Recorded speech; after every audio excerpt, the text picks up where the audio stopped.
Bonsoir. Thank you all for being here tonight. I hope you have enjoyed the tour. Some of you have made the visit before, so we are now coming to our third and last talk about the history of Kildare Street Club. And it's my great pleasure to welcome Ivan Healy. Ivan is the chairman of Kildare Street and University Club. He's a solicitor and he has studied French at Trinity College. And you are also honorary consul of Luxembourg. And we have the pleasure of having Her Excellence, the Ambassador of Luxembourg, with us tonight. The talk will be given by Charles Lysaght. I hope I pronounce well. Charles, you're a biographer and barrister, and you were committee member of Kildare Street Club when Kildare Street Club was in this beautiful building. So now the floor is yours, and after the talk we will have all the speakers of today together to answer your questions. So the 5 speakers will join Ivan and Charles after the talk. Merci Fabienne. Merci beaucoup. Mes chers amis, je suis ravi d'être parmi vous à l'Alliance française pour cette soirée historique. Je suis le chairman, soit disons président du cercle de Kildare Street and University Club.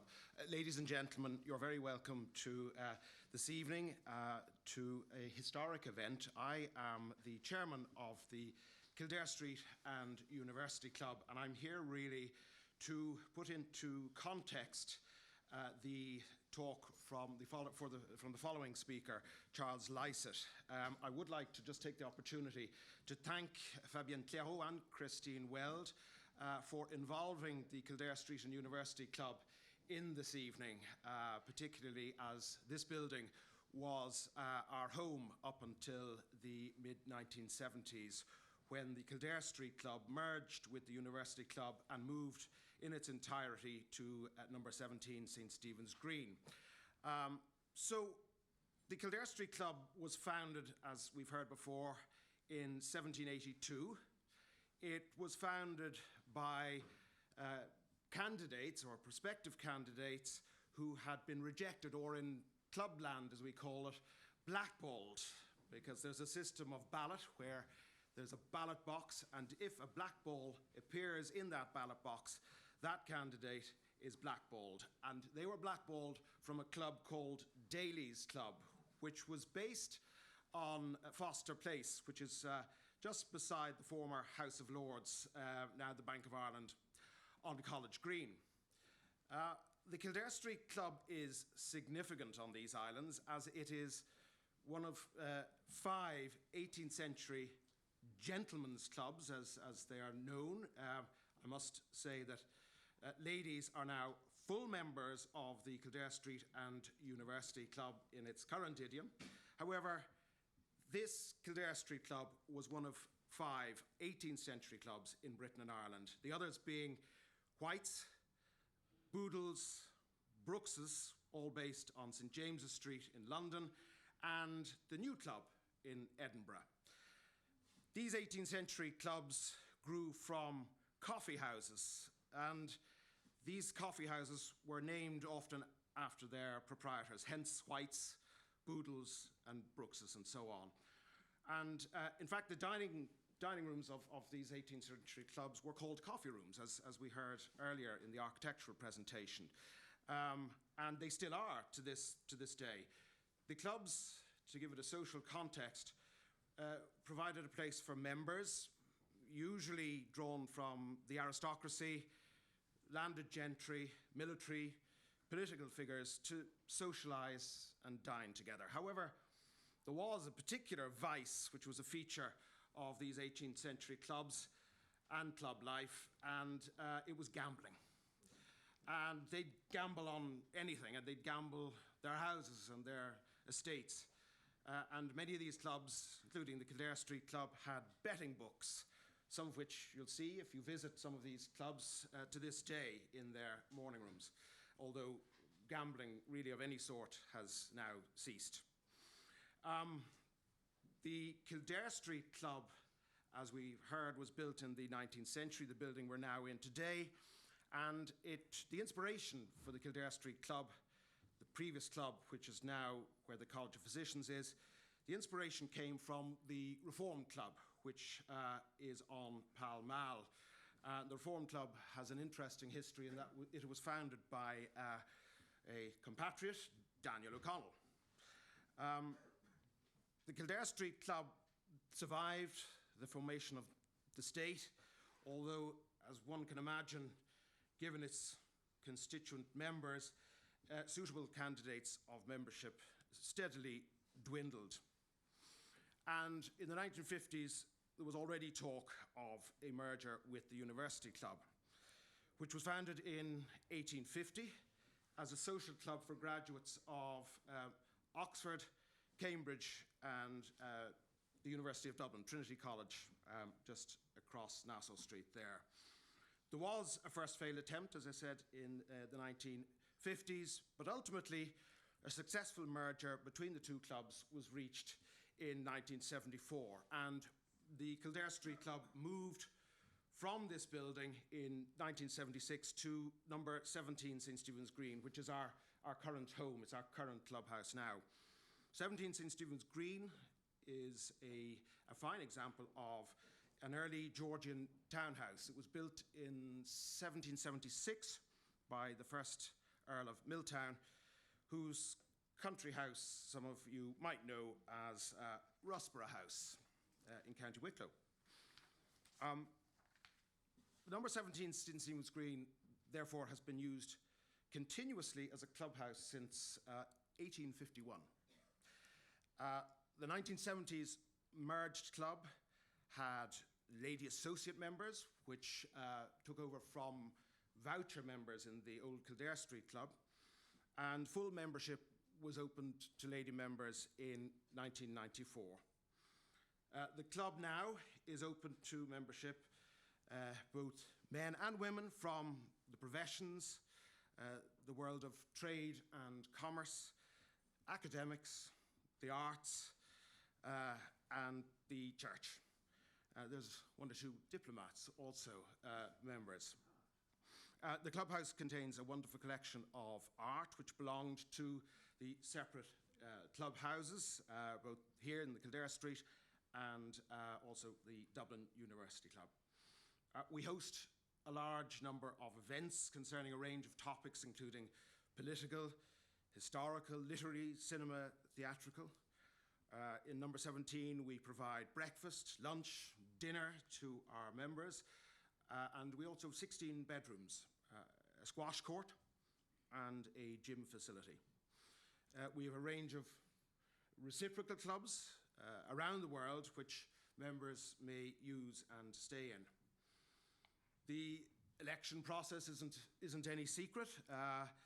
One is proposed and supported and seconded by 5 members. Then that candidate is balloted upon a presentation by the proposer to the election committee of the Kildare Street and University Club. As in many of these clubs around the world, the members' table is predominant and central, where members of the club meet to lunch and dine together. And I suppose, to sum up club life in the words of a very famous author, actually a Dublin man, Dublin Huguenot, Anthony Lejeune. He wrote a famous book in the 1970s on London clubs. And I quote, "A good club should be much more than a mere catering establishment. It should be the refuge from the vulgarity of the outside world. A reassuring fixed point, the echo of a more civilized way of living. A place where, as once was said of an Oxford college, people still prefer a silver salt cellar which doesn't pour to a plastic one which does." There's a rich history of the two clubs, Kildare Street obviously from 1782 and the University Club from the 1850s. bringing the history right up to the merger of the two clubs in the mid-1970s, and this is by Professor R.B. McDowell. It's a book called Land and Learning, and it comes really from a feeling at the time that land, being the Kildare Street, and learning, being the University Club, would never live together. It may interest you. There's also a book by Dr. Paul Caffrey, which is a catalogue of paintings. It's a catalogue, it's a book, it's a substantial book, beautifully illustrated volume, which contains illustrations of the vast array of paintings in the ownership of the Kildare Street and the University Club, and a second edition of this book is about to go to print and will be available in November. I'll move on to our main speaker, Charles Lysaght. Charles was elected to membership of the Kildare Street Club in 1968, so he is one of our few remaining members who actually remember this building when it was used as a club. Charles was educated at University College Dublin and Christ's College Cambridge, and then qualified as a barrister at the King's Inns Dublin and then at Lincoln's Inn in London. Since 1969, many of you will know him having written Irish obituaries for the Times of London. He's now the chairman of the Oxford and Cambridge Society of Ireland, and he's also the author, as many of you will know, of a book on Brendan Bracken, which is an enthralling biography of Sir Winston Churchill's famous consigliere. Charles knows the history of the Kildare Street and University Clubs inside out, and it is my privilege and pleasure, and I'm delighted to hand over to Charles Lysaght for his insight this evening into the Kildare Street Club and the fascinating history of this building we're in today. Please give a warm welcome to our speaker, Charles Lysaght.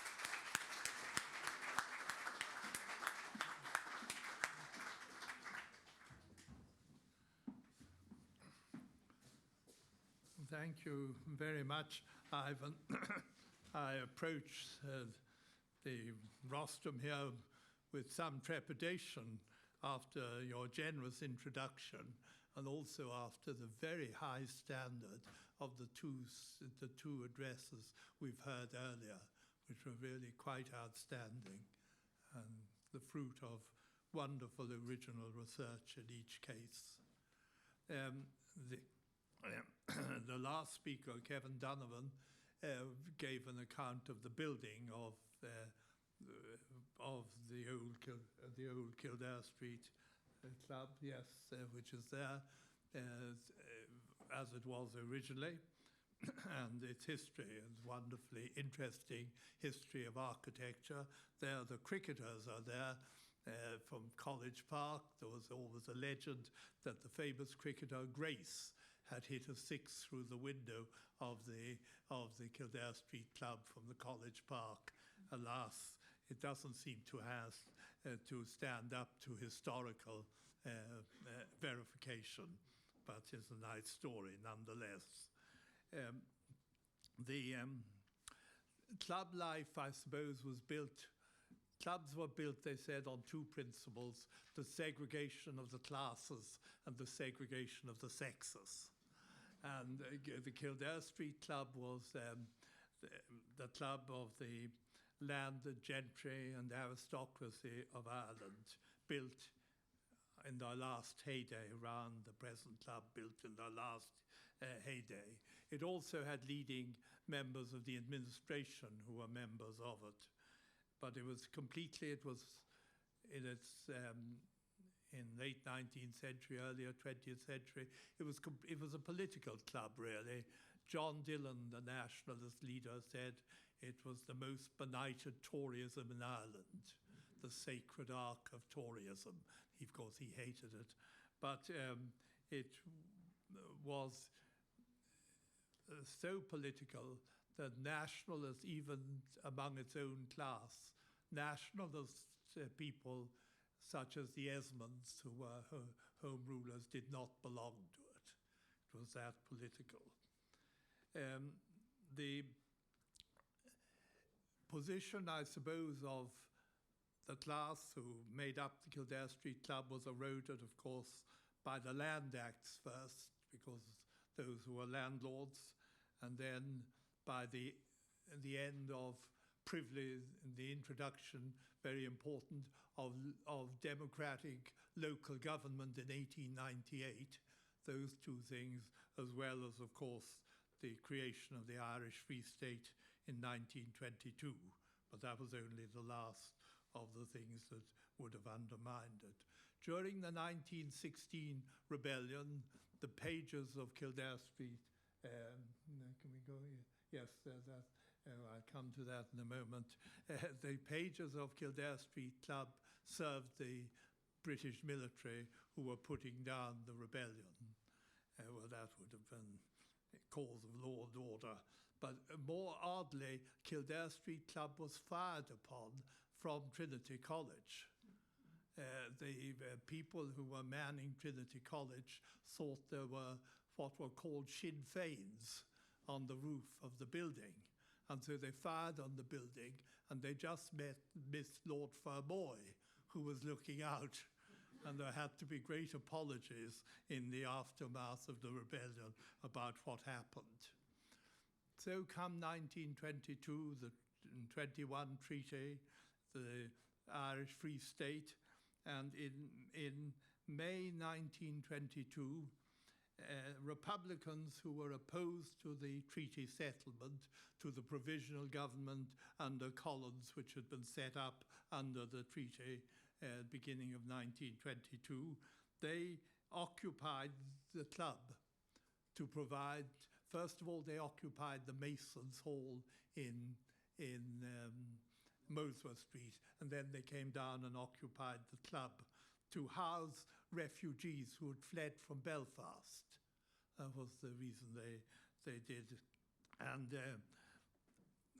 for a month they stayed in the club, and then in May 1922 they were persuaded to vacate it. The Civil War proper hadn't broken out. And this wonderful photograph given to us by one of the grandchildren of the people, of these people, of the people leaving the club. They had went off in the top hats and some of the uniform of the club. Up the Mutineers is on the back of the thing. And they'd had a great time there for a month. They'd emptied the cellars and various other extravagances. But they were out before the real fighting began with the firing of the forecourts. There were stories about the sentries of the club, people coming, members wanted to come to the club and get in, and sentries would ask them if they were members. Could they admit them? They had to pass the Republican bodyguard to get into the club. But the last person expelled from the club was Edward Martin. And Edward Martin had previously he was a nationalist Catholic landlord from Galway, and who made such nationalist noises that offended the members. They voted him out of the club. He appealed to the High Court. He was restored to membership as a result, and he's kept using the club, where he wasn't very welcome, but he kept using it. But at last he was expelled, not by the old Tories in the club, but by the Republicans. And he went back to Tulare Castle in Galway, where he came from, and never returned. He's Edward Martin, who founded the Palestrina Choir, and also the Abbey Theatre, a very famous man in our history. After independence, of course, many members of the club lived on comfortably. In Ireland, they had more money than most people, and they could live a kind of world of splendid isolation, as if Ireland was Shropshire. And they had more money, and they had certainly great social position and prestige. So it didn't. The club could go on. but they were somewhat detached from the mainstream of Irish life, and they attracted the attention of Dublin Opinion. Charles Kelly was a great cartoonist in Dublin Opinion, and he had wonderful cartoons. That's the gentry in decline. When you came to the Great Depression, they were all patches in their trousers. a fellow leaning down there to get a butt of an old used cigarette that he'd get a further drag out of it. But you notice the club servants are not shabbily attired. It's the members are in trouble. That Charles Kelly was the person. And then another one of the next one. This is the Cayley at Kildare Street Club, and that's a splendid one as well. You can see the various characters there. Bert Ella, one fellow say, Shawshaw Fitzfolks is coming in. Out of the van, yes. And Shin Ruddy Marshin. So, it's very good. And then the story was there was a bus conductor on the bus used to come in, the 6, 7 and 8 bus, and he'd shout, Kildare Street Club, he'd say. Tell Wicklow, Wexford and Dublin I was asking for them.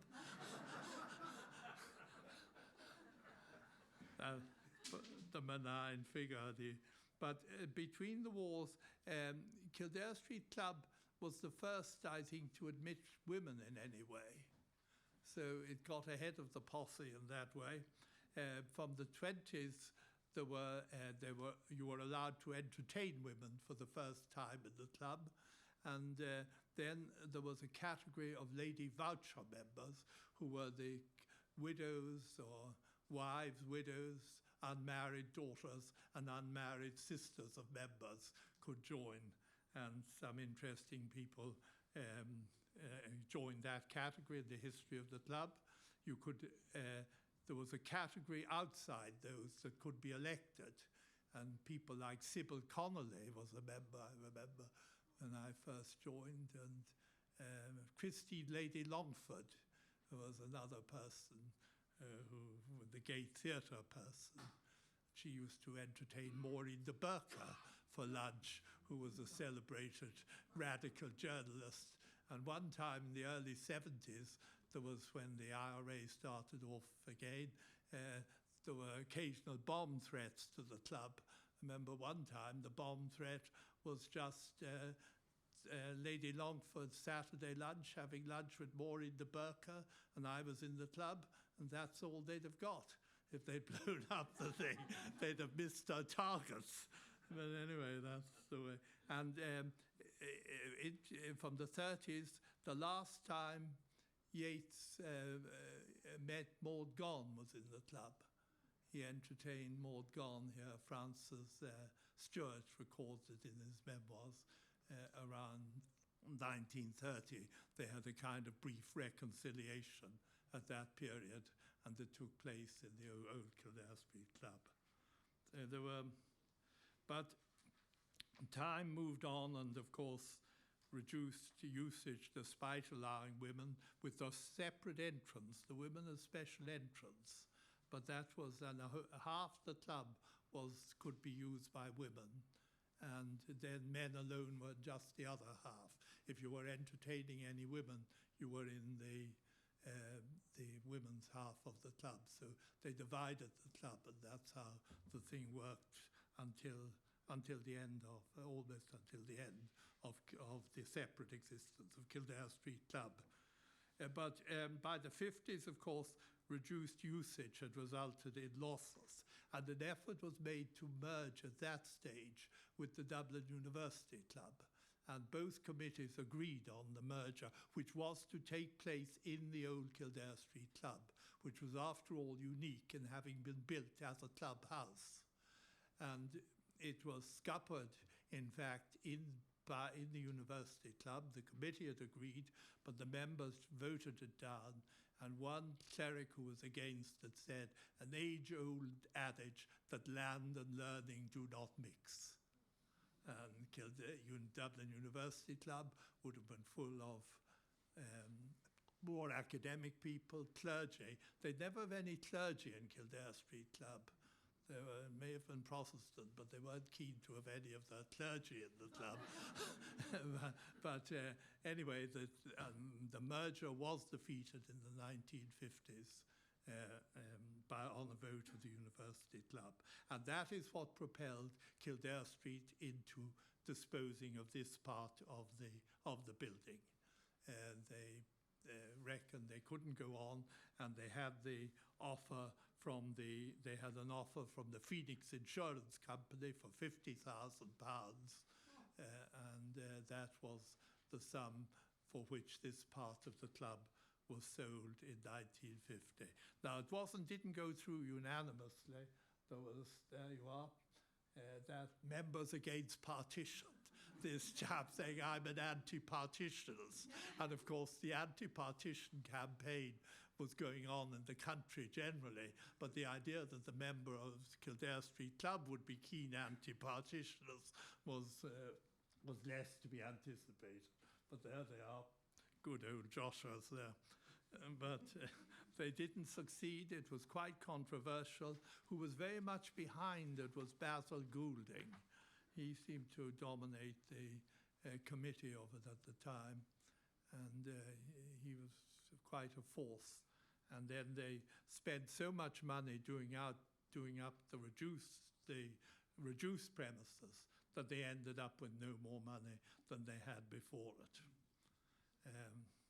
And of course, Phoenix had it, and until when I first joined the club, Phoenix still had it, and the hall was as it was. It was only in the early 70s that the hall, the old hall, came to an end. The club, of course, still had some very fine rooms, and it struggled through the 60s, and it was beginning to sort of transform a little, sort of a top people's club. There were people like Freddie Boland, the ambassador, Tim O'Driscoll, James White of the curator in the National Gallery, and it was evolving in that way in those years, and a lot of medical consultants were attracted into the club. So it was doing quite well at that stage. And then the fire of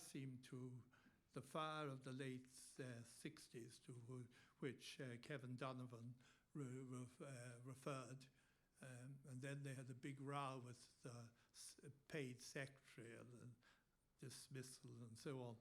Anyway, by 1970, they were in a state of crisis, and they levied all the members, and a lot of members resigned at that stage. And that really meant that in the early 70s, they were in very poor financial straits. And the issue was whether they'd have to sell. There were various schemes. One was to build a smaller club in Leinster Lane. Another was to buy premises in Merrion Square where they could mix only with their own. And then the other was to revive the merger with University Club, which we couldn't very well propose. But fortunately, someone in University Club invited us to discuss it again. So then the thing became possible to have our new club. So that's really how the whole thing would have evolved. It was an old-fashioned club when I first joined it.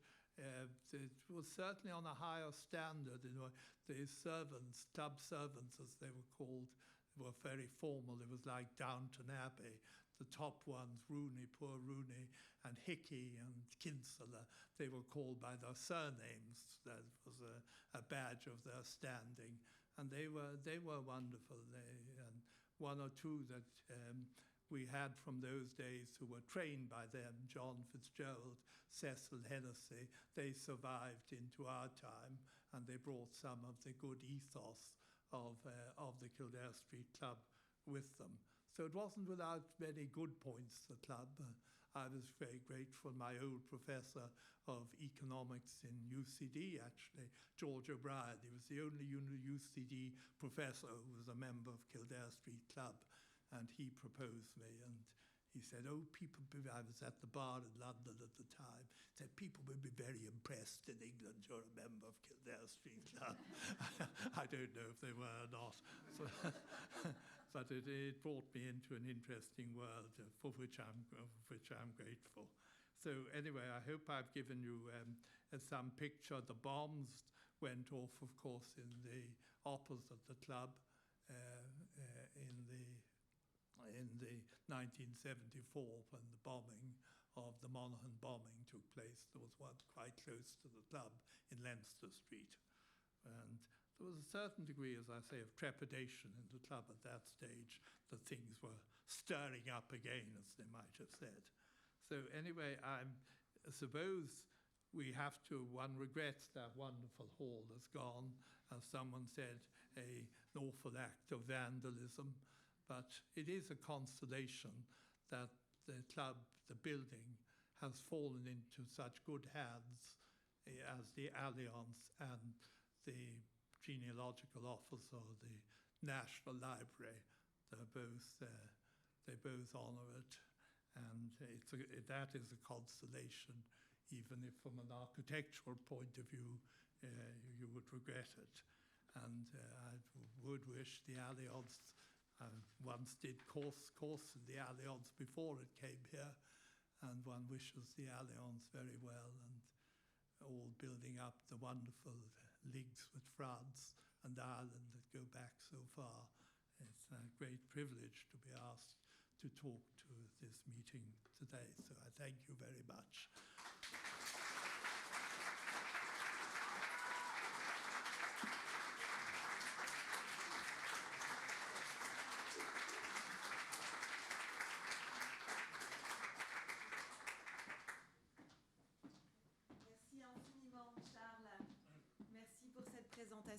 Merci à tous les intervenants qui nous ont fait l'honneur et le plaisir de raconter les différentes tranches de l'histoire de ce beau bâtiment. Et je vais vous demander, I will invite all the speakers to join me for the final Q&A session. Please, Charles, Ivan, Kevin, Brian, Brandon, if you're still there, please join me on stage. J'imagine que vous avez des questions. On a eu peu de temps entre les différents talks. Christine, je pense qu'on a un micro. En attendant qu'on prenne quelques questions, je vous donne peut-être des informations sur la suite parce que ce n'est pas complètement terminé notre après-midi ensemble. Donc après cette session de questions-réponses, on aura le plaisir d'accueillir notre chorale. L'Alliance française a une chorale et on va terminer en musique, comme c'est souvent le cas à l'Alliance française, dans notre institut culturel. C'était un très grand plaisir. Merci à tous. C'est un grand bonheur de vous voir aussi nombreux pendant tout l'après-midi. Ça fait vraiment chaud au cœur de voir qu'on partage le même goût pour la culture, l'histoire et notre histoire commune. J'ai vu qu'on avait une question au centre. Devant aussi.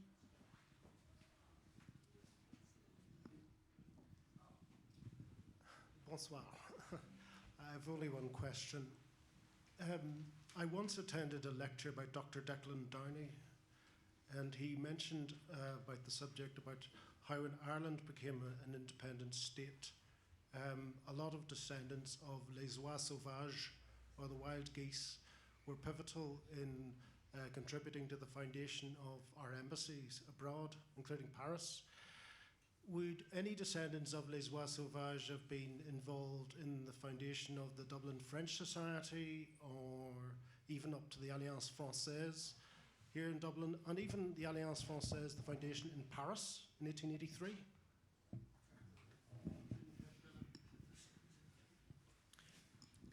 Maybe it's for you. It's funny to me. Yeah, it's a very interesting question, which I honestly haven't come across in my research any links. The one that is most attractive to me is the Hennessy connection, the Bois Sauvage, and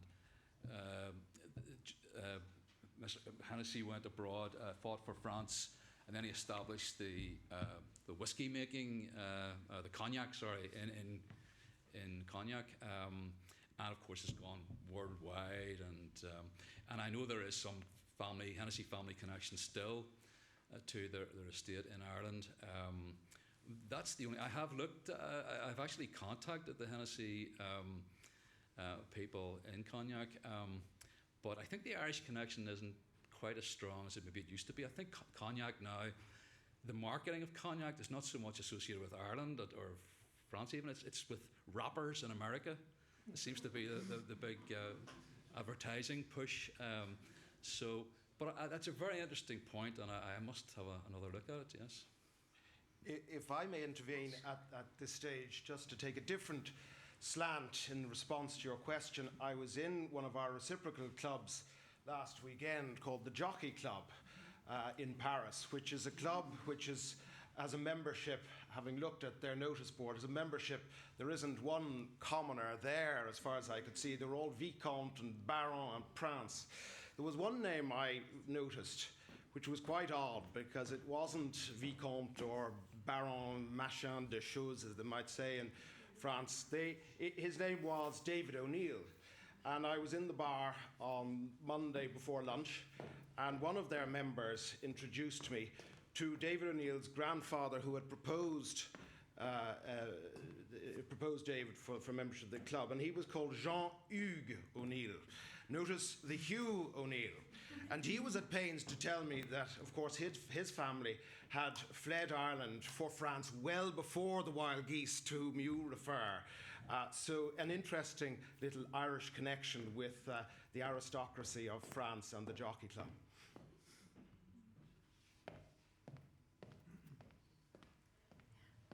Another question, maybe? Yeah, in the front. You don't get to see me quite a lot.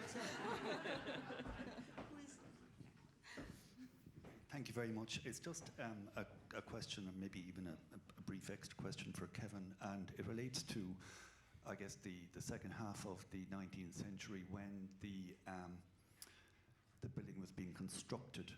In terms of its design at the time and the mass and the aesthetic and indeed the very purpose of it as a gentleman's club, was there at that time in Dublin any system of town planning or any consent or permission that the building had to secure in order to be built for the construction of the building?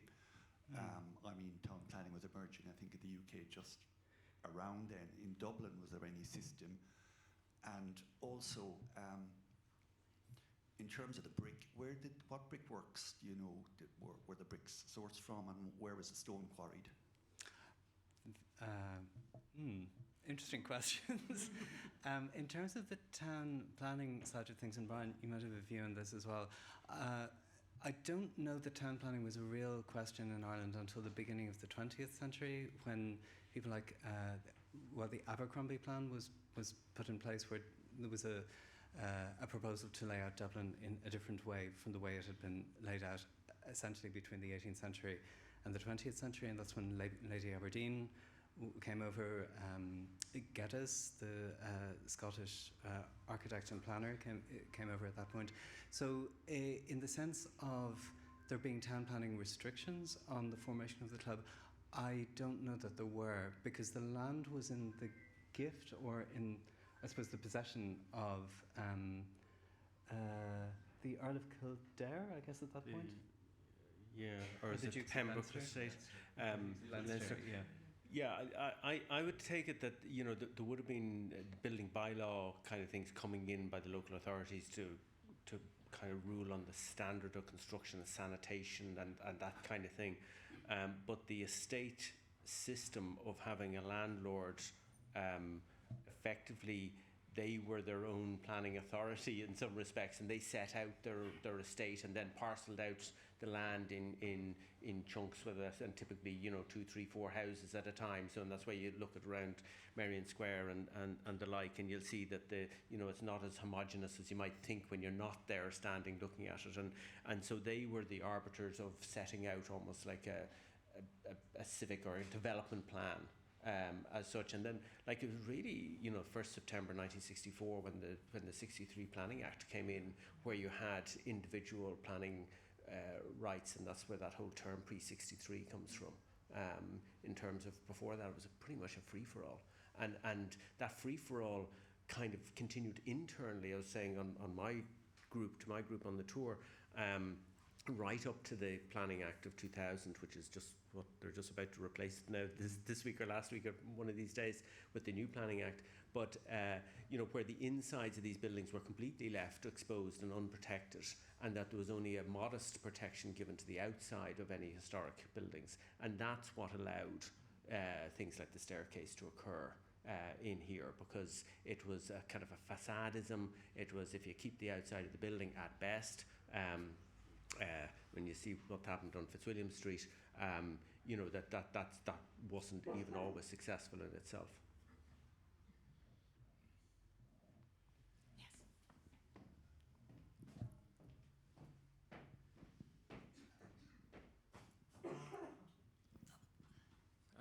Question for maybe Charles or Brian. I'm wondering, was there a connection over the years, perhaps with keepers or directors of the National Library and the Kildare Street Club, or perhaps other national cultural institutions? I don't think so, really. There was quite a connection with the National Gallery, in that not only James White had been in the club, but before that George Furlong, who was the previous curator of it, who was an old Clongonian, and he was curator.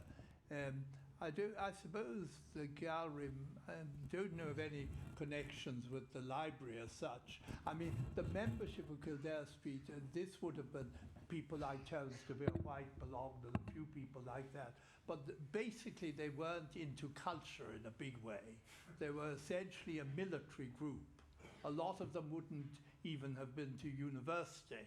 When they were merging the two clubs, one fellow looked at me and said, "You, Lysaght, you were at a university. You could talk to these fellows." So it was, and it was very much a military thing. Up to 1950, if you were of an age to have joined the army in the war and hadn't done so, you wouldn't have been regarded as suitable for membership, and the army wasn't the one in the Curragh. Yeah, I think from the library side, the Office of Public Works would have, or the Board of Works as it was at the time, would have been the buffer. So they would have been buying the property on behalf of the state and then deciding what to do with it. And then they would have decided that the library was a good fit for it, because there was various other schemes at the time, including building a whole new library out in Beggar's Bush. So it was kind of a topic at the time of what to do with the library, and in order to keep the decision, thankfully, was to keep the historic building designed as a library, and that to add extra properties into it. But the Office of Public Works would have been any of that connection in terms of negotiation of a purchase, or how to even alter it, and then the library would have fed into just what works needed to be done to make it an appropriate use.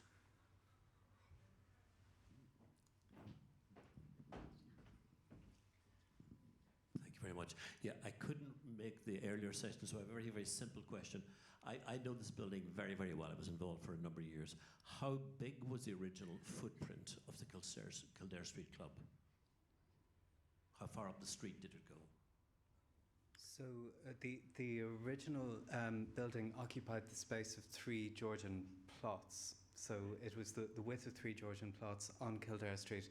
that went back then to the lane behind. And then right to I think it was called Stable Lane then, I think it might be Leinster Lane now. And then there was one building on Leinster Street, which is the street here, which was also part of the site. So it ended up being quite a strange site with a chunk taken out of it on Leinster Street. But essentially the width of 3 Jordan plots. So the little booklet that they have today shows the plan, and effectively you're standing on the street, everything in red brick and with the decorative detailing. That's the extent of the Kildare Street Club, and then the building next door is the grey Art Deco limestone facade. So it's very clear distinction between number 3, which was part of the club, and number 4, which wasn't. And then that goes back to the lane at the back. There's a brick facade building, which was the old racquet court part of the club. That was the building onto the laneway. So in terms of square footage, if you like, of the ground floor, was it twice the size or 3 times the size of where we are? About twice. Well, you see, if you're counting out the outbuildings, it was probably 3 times the size, like easily, because there's a full car park at the back and everything. That is. Thanks very much. Most of the plot was actually built. There was very little open space at the back. If you look at the plans, you'll see there was a very small courtyard in the centre, but everything else was occupied by kind of recreation facilities like the racquet court that Brian mentioned, and there was an archery room and all of that kind of thing. But it was all internal, yeah. And Charles, at its peak, how many members would the club have had? Yes, I suppose 600 or 700, perhaps. Yes, yes, perhaps even a bit more. Yes. And Ivan, compared to nowadays, the Kildare Street University Club would have how many members? Just under 1,300. We peaked in 2009, before the real effect of the crash, at 1,500. But the majority who use the club, we have country members, we have overseas members, but the majority who really use the club are senior city category, and there would be about 450 of them. And they are the people that you see at the members' table day in, day out for lunch and dinner. Thank you. Je profite de ta question, Gérard, pour le petit booklet auquel on faisait référence.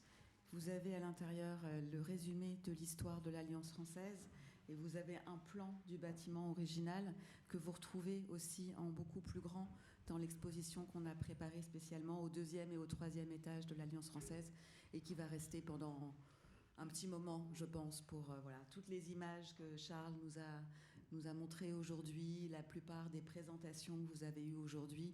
Il y a beaucoup de choses que vous allez pouvoir retrouver. Si vous avez manqué certaines des présentations, elles vont rester, les images vont rester pendant quelques temps au 2e et 3e étage de l'Alliance. Okay. J'ai vu encore une question. Oui. Thank you. Just a question for Charles, actually. Given the fact that there were other clubs in Dublin at the time, I think the United Services Club was one that comes to mind, and probably others as well, was it always a case that the Kildare Street Club was going to have a merger with anyone who was at the Dublin University Club, or was it ever suggested that maybe the other clubs as well, did they ever come a-calling, trying to woo the Kildare Street Club to join up, or was it only ever the Dublin University? No, it was only ever. I never heard talk of the other 2 clubs joining with it. They historically were interesting sociologically. The United Services, of course, was the military people, but they would have been military people who in some way didn't quite qualify for Kildare Street in some way. And I suppose people stationed here, and it really collapsed in its membership with independence, and it got a completely new membership. Stephen's Green had a very old and honourable history, really. It stood for, as I said once in a review, for a more inclusive Ireland before Mary Robinson was ever heard of. It was founded, O'Connell was among the founder members of it. It had a Jewish founder member. It catered for a lot of the people who weren't non-conformists, who weren't part of the Anglican establishment.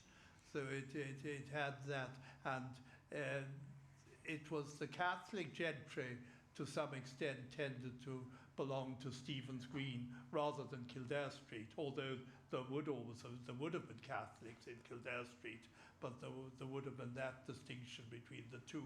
Dublin University Club was essentially Trinity, of course, and it was professional people, very strongly clergy, to whom the Kildare Street Club were allergic to having anything to watch them in their drinking. So, but it was part of the Unionist Ireland, which the other clubs wouldn't have been. And so even when the Union had gone, it was the members of that would have been the members to whom they would have felt they had more affinity. So that's, I think, as I read it. So. Thank you. I'm just wondering, has there ever been a rivalry between the French and the UK-based clubs? I'm thinking about the Jockey Club, which one would love to visit, but unfortunately it's not open to women. And I'm just wondering, I know that Boodles, isn't either, or Whites, and I'm just wondering, is there a tiered level of understanding in terms of philosophy against women? And this isn't a feminist question, it's just wondering in terms of the history, and is it seen that the Kildare Street has almost moved away from its original roots in that respect, become more democratised? I'll take that one then.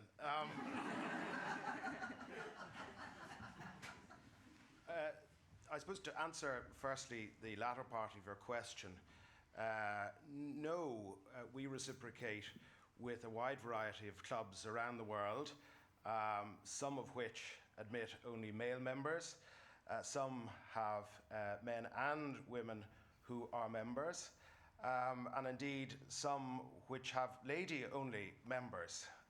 So we have a wide variety of clubs, and there is quite a lot of change going on, particularly in London, with a few clubs where they were under a great deal of pressure to admit lady members, because it was felt that these clubs are a centre of power, or discussions around the members' table would advance one's career. Well, that's never been my experience in any of these clubs. In fact, I think some of the newer members who enter these clubs would be sadly disappointed by some old gentleman with a lot of egg yolk on their tie, having had far too much to drink.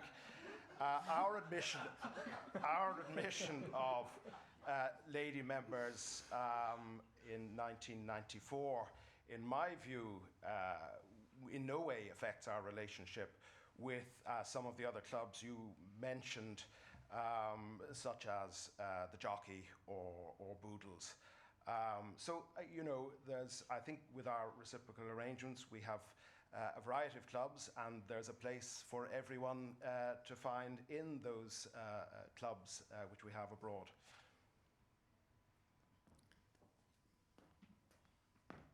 I even forgot to mention that I was the person in my curriculum vitae, that I was the person who proposed women should be admitted to the club.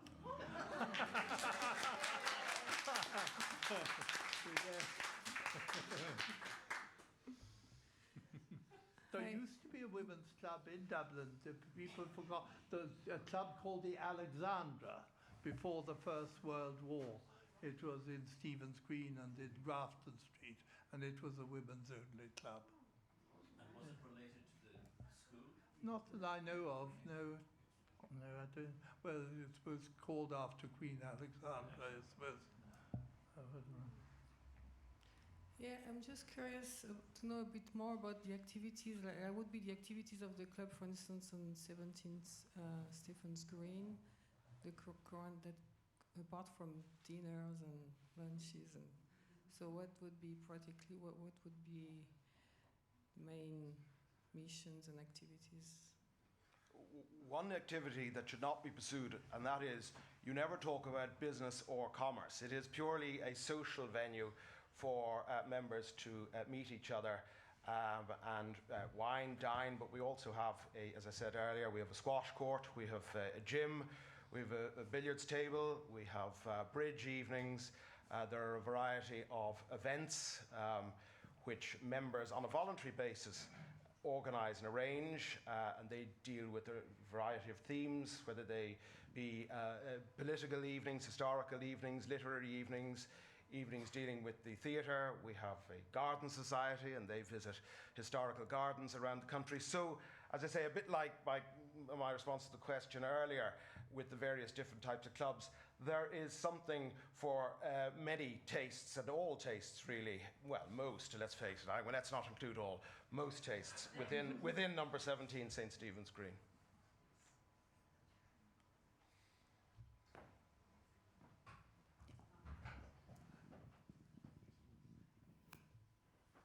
I have one question, and I'm not sure whether it's to the ambassador from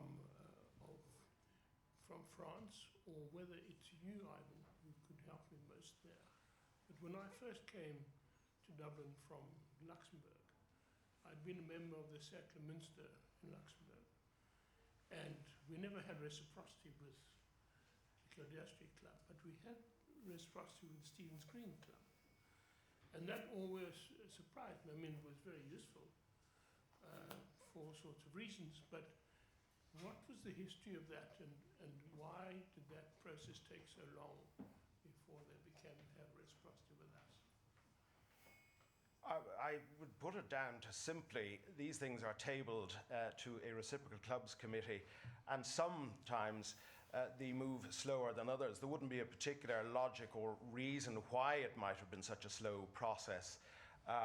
Perhaps the arrival of Her Excellency, the Ambassador of Luxembourg, hastened the arrangements for reciprocity with the Cercle Münster, and we're very proud to have that club, of which you are, or certainly were, a member, Rory. We're very proud to have that club as a part of our reciprocal arrangements around the globe. I think one reason may have been because here they offer bedrooms and accommodation, and that wasn't the case before in Cercle Münster. And if I'm not mistaken, I haven't been back for a while. They don't offer that now, but they do have arrangements with various hotels. So, I mean, there is accommodation. It's just done on a different basis. Yes, you're correct, Rory. When we seek out reciprocal clubs, we always try to look for a club which is similar to our own, and one of the criteria is that they have bedroom accommodation.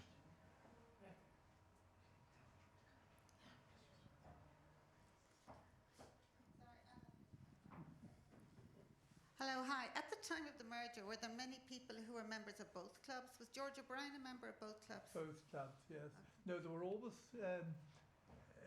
people weren't necessarily just in one club.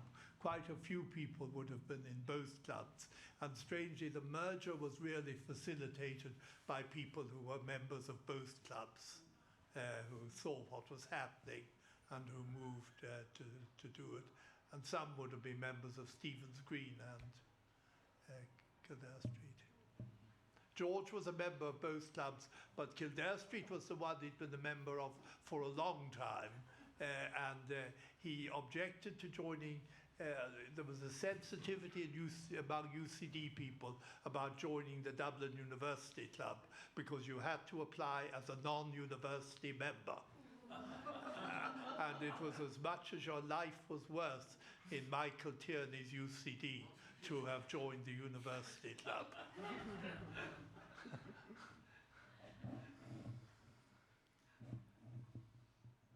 Je pense qu'on a fait le tour des questions. Peut-être je vais vous demander de faire a final sentence to wrap up the day. Maybe I will start with you, Brendan. Yeah, in case you weren't here for my talk, I was looking at the history of the Alliance Française up until 1974 rather than from 74 until today. And I think I'm doing a PhD for my sins, and I'm actually focusing on the history of the Alliance Française on the island of Ireland. And I think there was a lot of, among the Alliance Française community and the embassy and so on, not a lot was really known about the origins of the organisation on the island. So I have discovered that it goes back into the late 19th century with teachers actually coming from here and going over to Paris for the summer schools. But it formally was established here, an Alliance Française branch, in 1907, and which then stopped at the start of the First World War. Then the Dublin French Society was established, and it was separate completely, but it was supported by the embassy.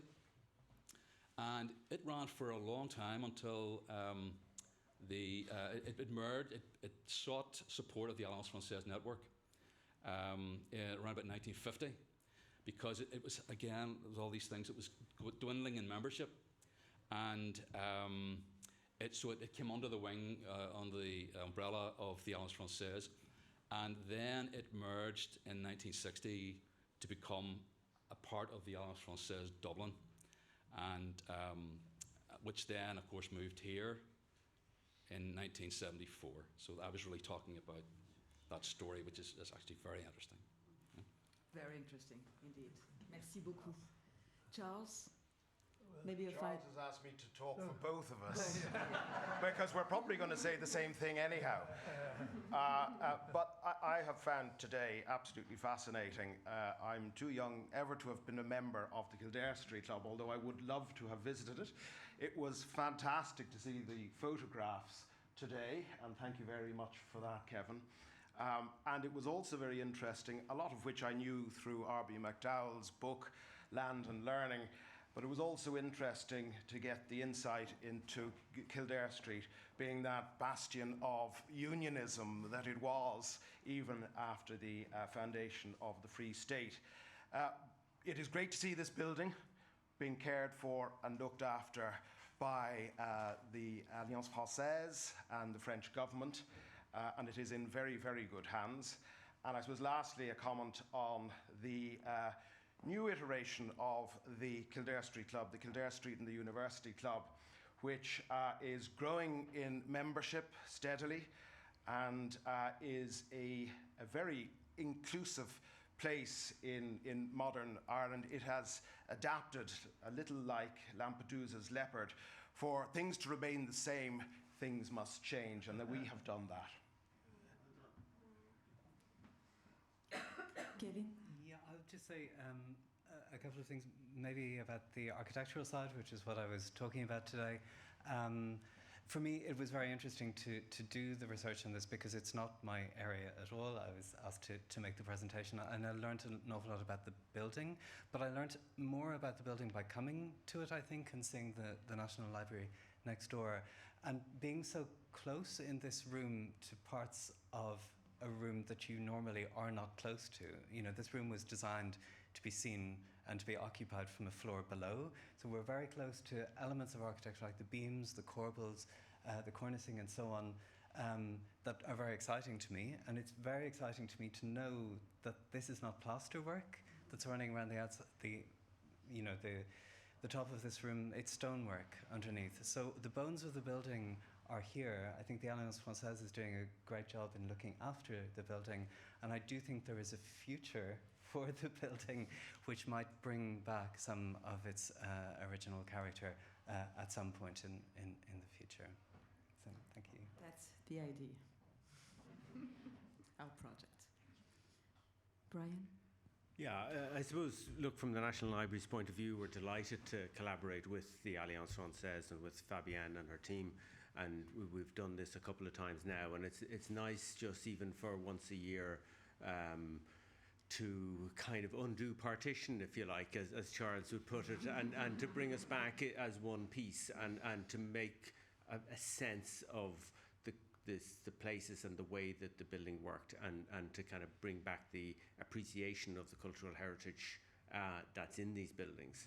And as we're trying to develop up a whole range of cultural activity, develop the activities on Kildare Street with the work we're doing in the main building, with the way the Royal College of Physicians, the former home of the Kildare Street Club, is putting in a museum in their basement, a medical museum, and that hopefully encourage more cultural activity on the street as a whole.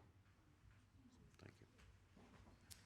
Thank you very much for your contribution and participation today. Thank you all for being here to celebrate our anniversary in this beautiful building. And now I think we will have the chorale de l'Alliance Française to sing a few songs. They are coming in a few minutes. Thank you very much. It was a great day, and we have more to come. So please join the Alliance. Merci beaucoup.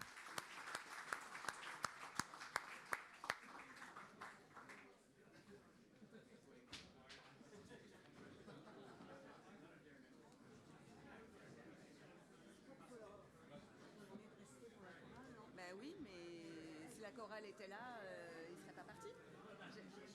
Tu lui as dit de monter? Je leur ai dit de descendre à moins de 15.